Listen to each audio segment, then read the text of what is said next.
দর্শক, একটা ইন্টারেস্টিং ব্যাপার দেখাই আপনাদেরকে। দেখেন,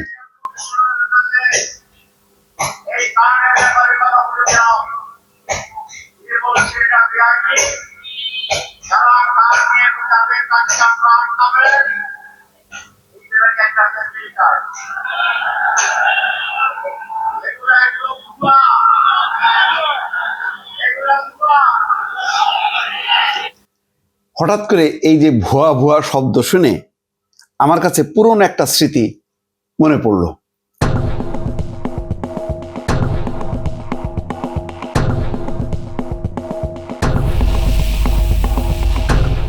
দেখেন তো এই আওয়াজটা শুনতে পারেন কিনা, এবং যিনি বলছেন আমি নিশ্চিত যে আপনারা সবাই তাকে চিনবেন। দেখেন, ওই যে ডাক্তার তাহের যেমন ভুয়া ভুয়া বললেন, ঠিক ওই ভুয়া ভুয়া শব্দ এক সময়, কিছুদিন না, মানে খুব এক সময় বলবো কি 1.5 বছর আগেই আমরা শুনেছি। 1.5 বছর আগের থেকে শুরু করে লাস্ট 15 বছর শুধু এই শব্দটা শুনছি। কোনটা শুনছি দেখেন,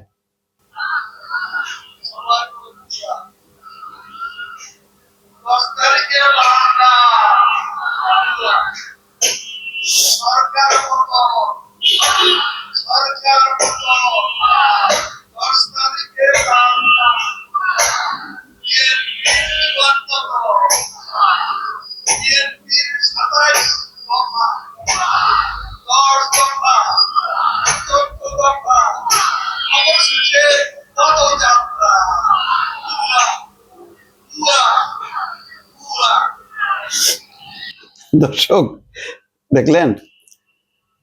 আমার কাছে একটু অবাক লাগছে যে এই যে ফ্যামিলি কার্ড, কৃষক কার্ড বা হেলথ কার্ড, এগুলো একেবারে সারা বিশ্বে অবাস্তব।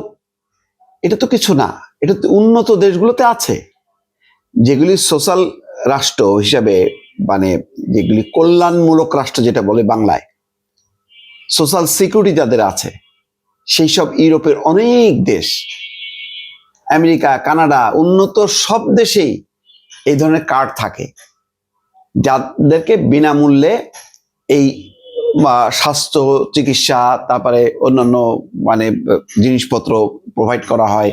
করোনার সময় তো দেখছেন না, উন্নত দেশগুলোতে তো ওই ধরনের কার্ডের প্রচলন হয়েছিল। তো বাংলাদেশে মানুষ এই ধরনের কার্ডের সাথে পরিচিত না, এটা বাস্তবতা। কিন্তু যদি ইমপ্লিমেন্ট হয়, সেটা কি খারাপ কিছু? শেখ হাসিনার সময় তারা বয়স্ক ভাতা চালু করেনি, করছে তো। বিধবা ভাতা চালু করেনি, করছে তো। হয়তো ডিজিটাল স্মার্ট কার্ডের মতন না, কিন্তু একভাবে তো করছে। অনিয়ম হোক, দুর্নীতি হোক, যাই হোক না কেন, মুক্তিযোদ্ধা ভাতা এটা কি চালু করেনি? বয়স্ক ভাতা, বিধবা ভাতা, তার ধারাবাহিকতায় যদি রাজনৈতিক দল ভবিষ্যতে যারা আসবে, যারা স্মার্টলি কার্ড যদি করতে পারে, তাই না? সমস্যা কোথায়? সমস্যা তো নেই। এখন এটাকে ইন্ট্রোডিউস করলো, আপনি করেন আপনার মতন, যেমন আপনি বলছেন সোশ্যাল সিকিউরিটি কার্ড দেবেন। এখন ওইটা ভুলে যে বলছে আমাদের কোনো কার্ড নেই ভাই, আমাদের কার্ড হচ্ছে আপনাদের ভালোবাসার কার্ড। হইল এটা। এখন তারেক রহমানের এই ধরনের যে নতুন ব্যবস্থাপনা, নতুন চিন্তা ভাবনা, এটাকে প্রতিরোধ করতে যে, বা এটাকে কি বলবো, সমালোচনা করতে যে পুরোটাই বলা হচ্ছে সেই ভুয়া ভুয়া, যেটা ওবায়দুল কাদের এক সময় ভুয়া ভুয়া করছে।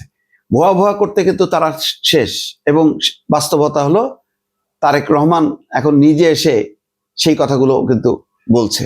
সুতরাং এই আওয়ামী লীগের ওবায়দুল কাদেরের সেই ভুয়া ভুয়া শব্দটা নিয়ে জামাতের নেতারা যদি এখন বলতে শুরু করেন, এটা কি ভালো কিছু হবে? আপনাদের মতামত চাই।